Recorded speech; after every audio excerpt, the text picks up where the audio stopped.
ایک مسافر سفر پر جا رہا تھا کہ راستے میں اسے ایک پرانی تھیلی ملی۔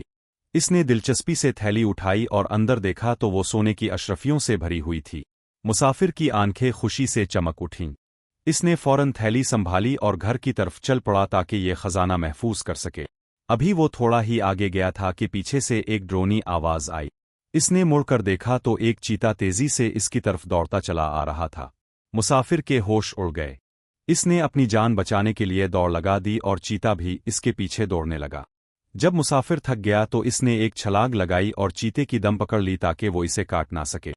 اسی دوران تھیلی اس کی کمر سے ٹکرا کر کھل گئی اور سونے کی اشرفیاں زمین پر بکھر گئیں۔ اتنے میں وہاں سے ایک تاجر گزر رہا تھا۔ اس نے یہ منظر دیکھا تو حیران ہو کر بولا، یہ تم کیا کر رہے ہو اور یہ سارا سونا کہاں سے آیا؟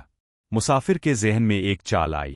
وہ بولا، یہ سارا سونا اسی چیتے کی دم سے نکل رہا ہے، اس لیے میں اس کی دم ہلا رہا ہوں۔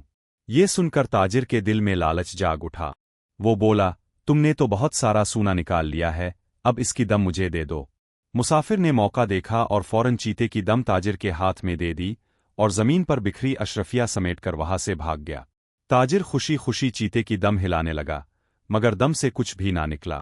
کچھ دیر بعد جیسے ہی اس نے دم چھوڑی، چیتے نے پلٹ کر اس پر حملہ کر دیا اور اسے وہیں مار ڈالا۔ لالچ کا جال اتنا نرم ہوتا ہے کہ پھنسنے والا محسوس ہی نہیں کرتا کب قید میں آ گیا۔ اگر آپ کو یہ ویڈیو پسند آئی ہے تو اس ویڈیو کو لائک کریں اور چینل کو سبسکرائب کرنا نہ بھولیں۔